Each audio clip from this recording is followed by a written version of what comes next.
À Thiévier, le Laboratoire national de sécurité sanitaire et phytosanitaire des aliments LANSA franchit une nouvelle étape dans son processus de structuration institutionnelle. Ce jeudi 27 août 2026, le personnel de l'institution s'est réuni pour un atelier de prévalidation de projets de statut du personnel et de règlement intérieur du LANSA. Ouvert par le directeur général, le professeur Komla Sanda, les travaux réunissent pendant 2 jours les collaborateurs de l'institution autour de textes appelés à encadrer durablement son organisation et son fonctionnement.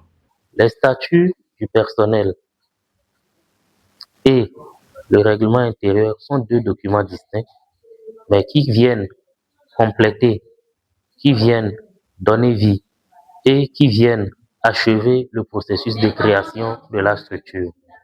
En effet, le LANSA emploie un personnel composé de fonctionnaires, composé de contractuels recrutés soit directement par lui, soit envoyés à lui par la fonction publique.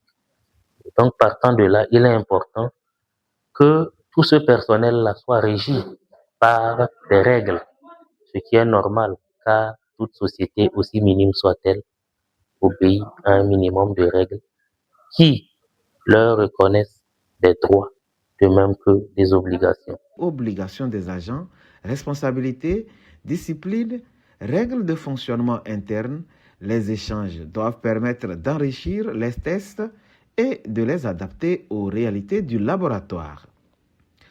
Créé par le décret numéro 2025-016-PC du 2 septembre 2025, le LANSA est un établissement public à caractère scientifique et technique.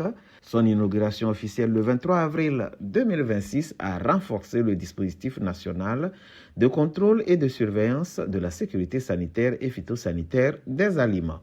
À travers ses capacités scientifiques et analytiques, le laboratoire accompagne les pouvoirs publics dans la prévention des risques liés aux aliments, la protection de la santé des consommateurs et l'amélioration de la qualité de la compétitivité des productions nationales. Pour la direction générale, disposer des textes clairs et adaptés constitue donc une étape indispensable dans la construction d'une institution moderne et performante. En effet, ces textes sont des textes fondamentaux d'application.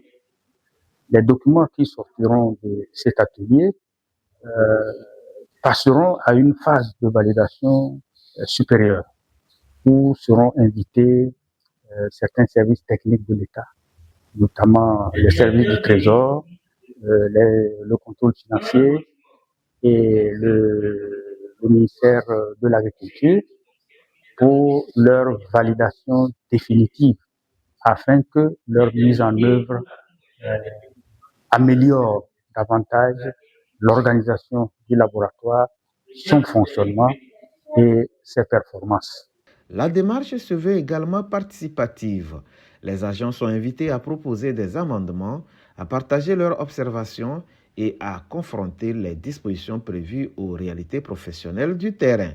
Je pense qu'avec cet atelier, il y aura plus de clarification dans le développement et dans l'avancement du personnel du LANSA. C'est le lieu de remercier le premier responsable du laboratoire, le professeur Sanda Komla, le directeur général, pour cette initiative. Au terme des 2 jours de travaux, les contributions recueillies devront permettre de disposer de projets de textes consensuels, cohérents et adaptés aux réalités du LANSA. Après sa création, son inauguration et le renforcement progressif de ses capacités scientifiques et techniques, organisationnelles et humaines, le laboratoire consolide désormais son cadre de gouvernance, une étape supplémentaire vers un LANSA mieux structuré, plus performant et pleinement engagé dans sa mission de protection de la santé des consommateurs et de sécurisation des aliments au Togo.